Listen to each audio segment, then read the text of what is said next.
Naglabas ng isang makinang na treasure chest ang mutated warrior level lizard dragon matapos nila mapatay ang halimaw. Kinuha ni Jiang Kai ang treasure chest at inilagay ito sa harap ng kanyang koponan, at dahil nandito na din naman ang lahat ay sisimulan na niyang bubuksan iyon at sabay-sabay nilang tingnan kung ano ang meron sa loob. Subalit, pinaalala ni Huyan sa kanilang kapitan Kai na ang treasure chest sa harapan nila ay bihira lamang, at binasa nito ang kapalaran niya na mukhang mamalasin siya ngayong araw at hayaan na lang na ipaubaya kay Su Wanwan ang pagbubukas nito dahil mataas ang kanyang potensyal at mas mabuti ang kanyang kapalaran kaysa sa kanilang kapitan. Nag-aalangan tanong naman ng dalaga kay Jiang Kai kung talagang dapat niyang buksan ang treasure chest na ito. Matamis ng ngiti na sinabi niya kay Su Wanwan, na fortune teller si Huyan at hinihikayat niya ang dalaga na maaring siya na ang magbukas nito.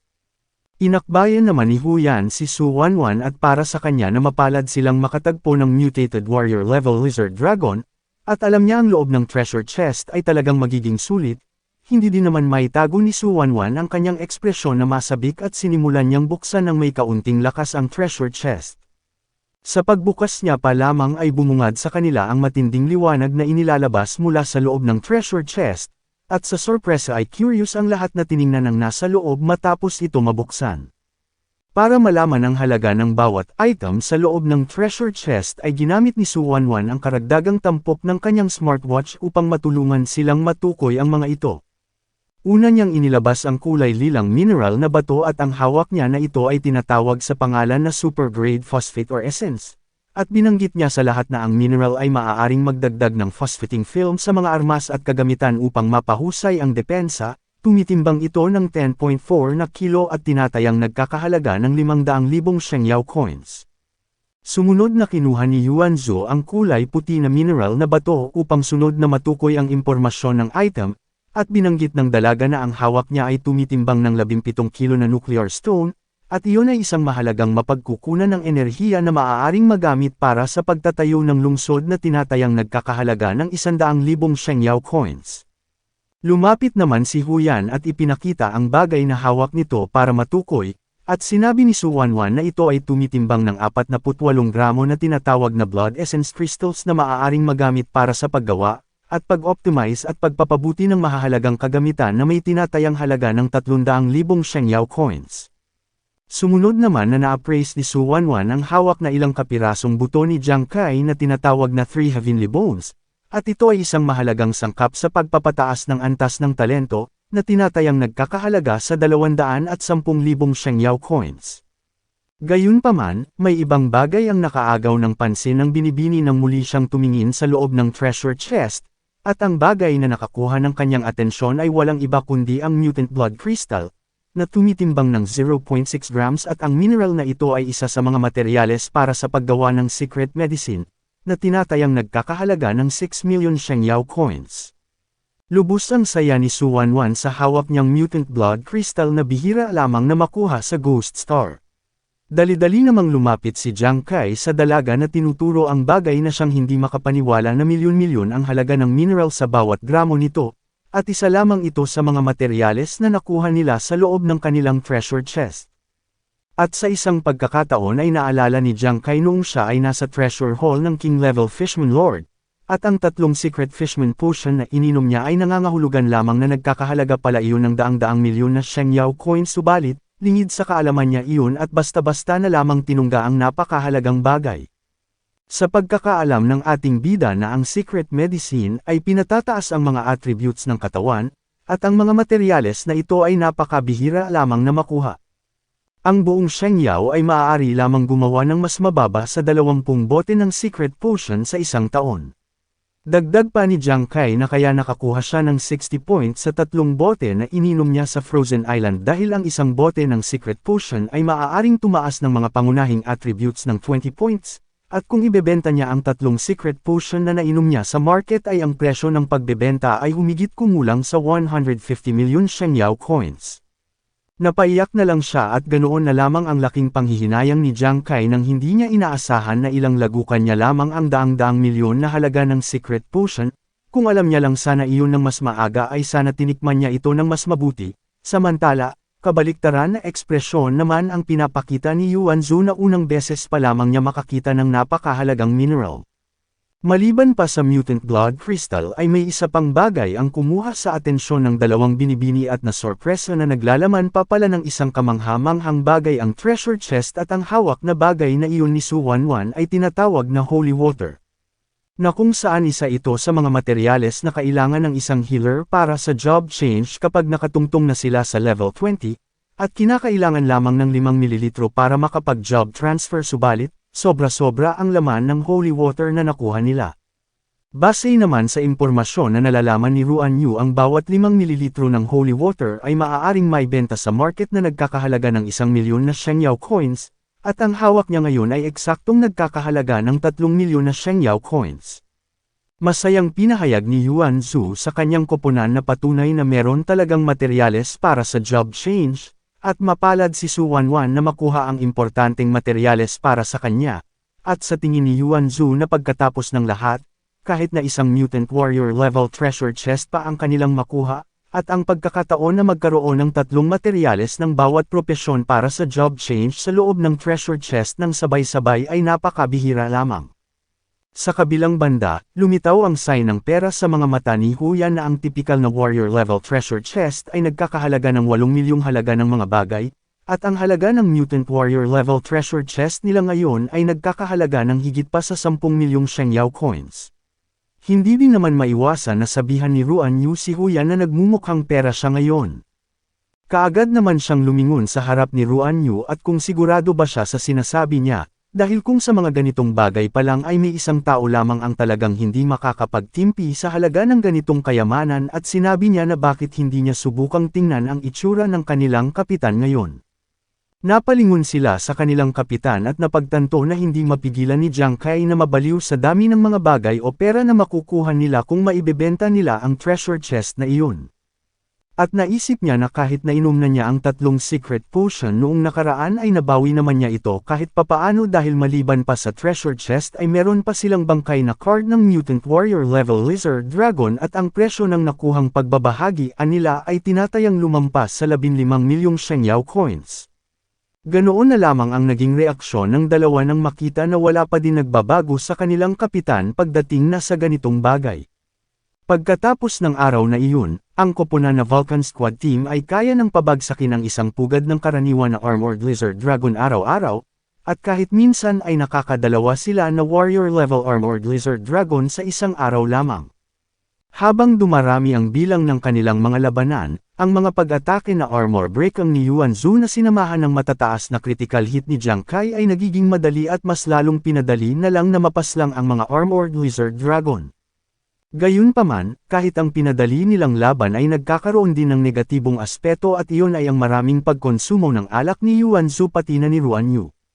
Pagkalipas ng 10 araw, nalampaso ng Vulcan Squadron ang halos lahat ng pugad ng warrior level na makakaharap nila na halos wala nang iniiwang buhay.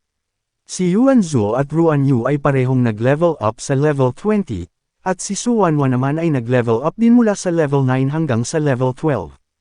Matapos ang pinakahuhuli nilang pag-hunt ng mga halimaw kasabay ng pag-grind ng kanilang level, ay nakapagdesisyon ang koponan na magpahinga muna pansamantala sa ibang lokasyon sa loob ng Stone Forest. Ang bawat isa sa mga miyembro ay masayang kumikilos sa kanilang bawat gawain na maaring maitutulong nila sa kanilang koponan. Mausisang tinanong ng dalaga sa kanilang kapitan at gusto niyang malaman kung saan ang susunod na lokasyon ng kanilang tutunguhin, at halos sa bawat sulok ng Stone Forest ay wala ng halos anumang halimaw na warrior level monster na kanilang matagpuan sa lugar. Bigla-bigla na lang tumunog ang suot na smartwatch ng binibini na si Su Wanwan sa kalagitnaan ng kanyang ginagawa, na tila may isang napaka-importanteng mensahe na dapat nilang malaman. At dahil sa mensahe na natanggap niya at nabasa ay hindi sinasadya ng dalaga na mabitawan ang hawak-hawak niyang nakakain na isang uri ng prutas sa loob ng Stone Forest. Kaagad naman napansin ni Jiang Kai at Huyan ang kakaibang kilos na pinapakita ni Su Wanwan sa harap nila, na tinatanong ni Jiang Kai sa kanya kung ano ang nangyayari, habang nasabi naman ni Huyan na bakit tila parang namumutla ang mukha niya. Nababahalang inulat ni Su Wanwan sa kanyang koponan na meron siyang natanggap na mensahe, at ang mensahe na iyon ay meron isang maliit na malalakas na grupo sa lugar ng Flame Mountain, At ang mga grupo na iyon habang nasa kanilang matinding pagsasanay ay bigla silang nakatagpo ng isang mutated commander level na nagngangalang Fallen Corpse King na naging dahilan upang sila ay mahuli sa kawalan.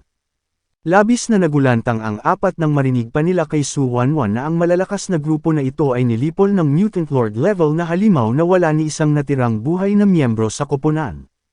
Inilarawan niya na makikita ang imahe ng mutated commander level Fallen Corpse King na naglalabas ng nakakasindak na aura sa paligid, na kaya pinangalanan itong Fallen Corpse King gaya ng ipinahihiwatig ng pangalan nito dahil ang halimaw ay mula sa impyerno. At ito ay misteryosong lumilitaw at nawawala na lang at lubhang nakakatakot kapag ito ay makatagpo. At ang level ng mutated commander level Fallen Corpse King sa pangkalahatan ay nasa itaas ng level 60, na mas mataas pa kaysa sa mutated warrior level lizard dragon kung ikukumpara, at ang lakas ng halimaw na iyon ay halos hindi mailarawan.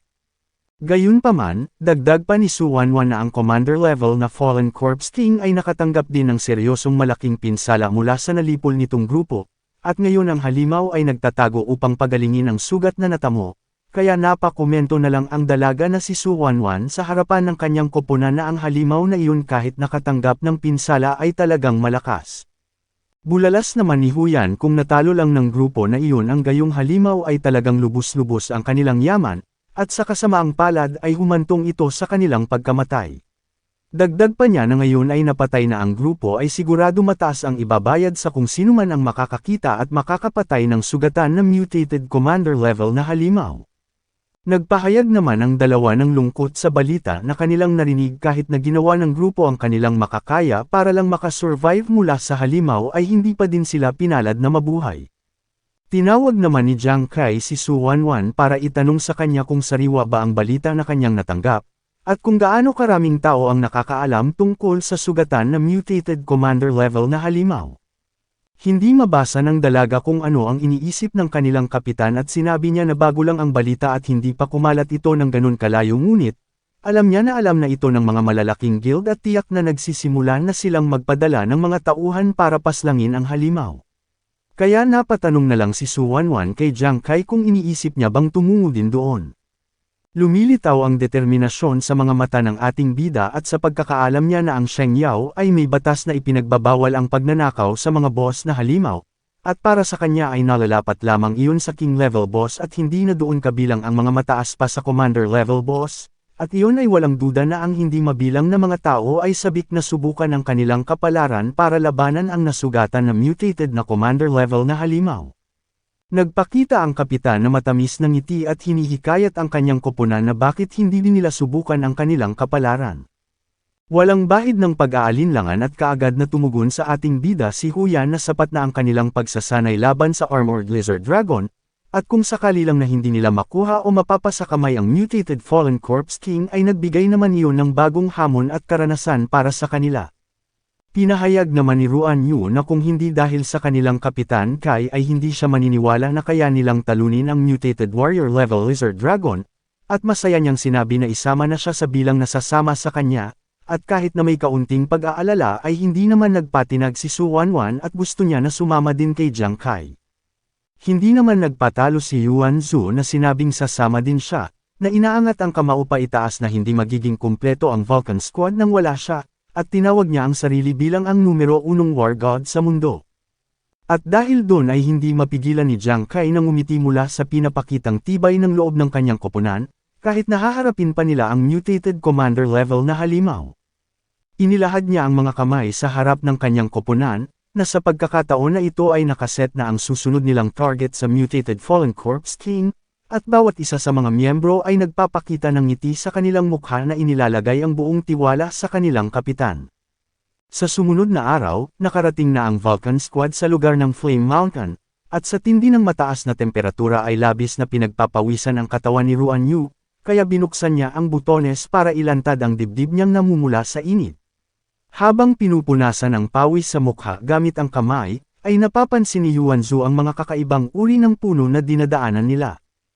Kahit tumatagaktak ang pawis ay ginamit niya ang sistema ng kanyang relo, upang ipaliwanag sa mga kasama niya na ang uri ng kahoy na nakikita nila ay tinatawag na Skyfire trees na nasa mga 20 taong gulang, at ang mga lampas sa 30 taong gulang ay maaaring maging isang Skyfire tree, at ang pagpatay sa kanila ay may pagkakataong mag-drop ng Fire Tree Heart, na isang material para sa pagpapahusay ng mga fire effects. Matapos marinig ang paliwanag ng dalaga tungkol sa puno ay nagkaroon naman ng kaunting interes si Jiang Kai na inoobserbahan ang isang kakaibang puno na malapit sa kanila. Maya-maya pa ay may nakakuha ng atensyon ni Yuan Zhu sa bandang malayo na distansya na tila pamilyar sa kanya ang mga iyon. At itinuro niya ang 5 silweta na lumitaw sa harap nilang direksyon, nakikilala niya ang koponan na iyon na kabilang sa guild na tinatawag na Azure Dragon at nakita niya na ang koponan na ito dati, at napapansin niya na habang papalapit na sila sa destinasyon, ay mas maraming grupo ang nakakasalubong nila. Pinagmasdan nila ang grupo na iyon na may 5 miyembro na patuloy na naglalakbay patungo din sa destinasyon na kanilang tutunguhin. At maliban pa sa isa sa mga team ng Azure Dragon Guild, ay may napansin din si Ruan Yu sa kabilang direksyon na isang grupo na hindi kalayuan ang distansya mula sa kanila, na kaagad naman lumingon si Jiang Kai at Huyan sa direksyon ng iba pang koponan.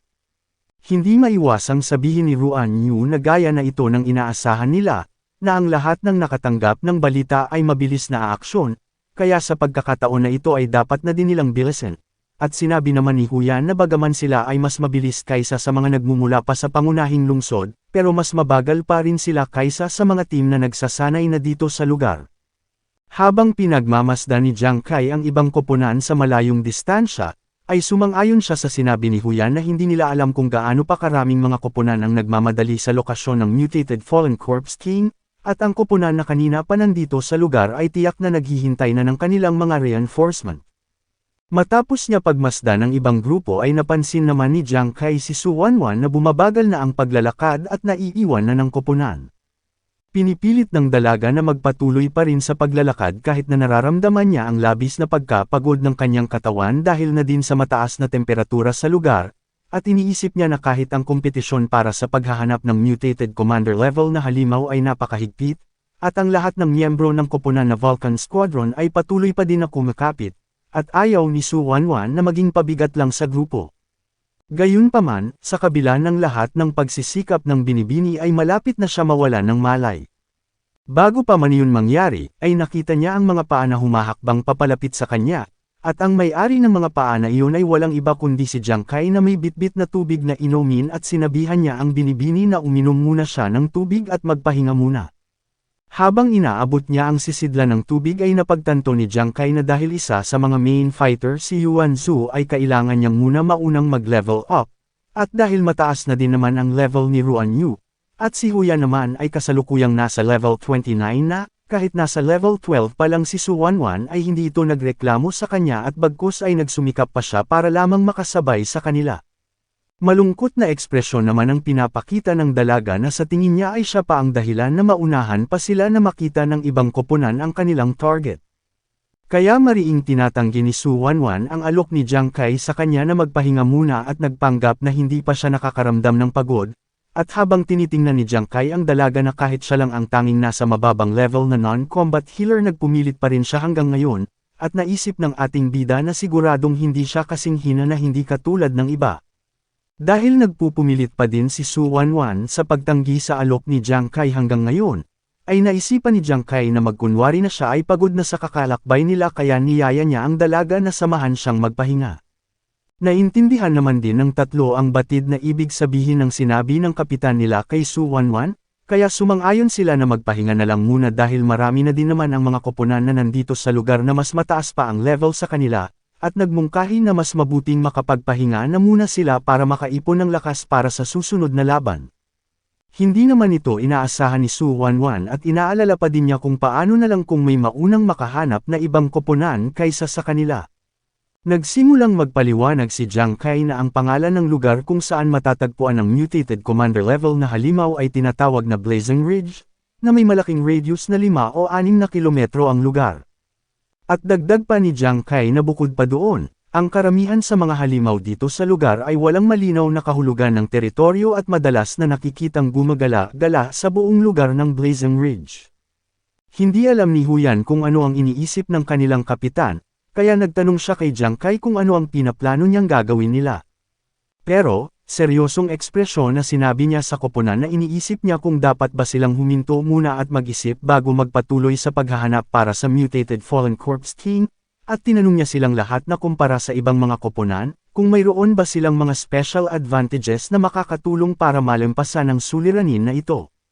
Abangan sa susunod na kwento sa Part 24, nang makasalubong ng koponan ang isa sa mga grupo na mataas ang level sa guild ng Pamilya Huang, na nagpapalabas ng killing intent direkta sa ating bida at kabilang na ang kanyang koponan. Huwag na din kalimutan mag-iwan ng like tsaka comment next, at mag-subscribe ka na din para masubaybayan ang kwento. Kita-kita na lang sa Part 24.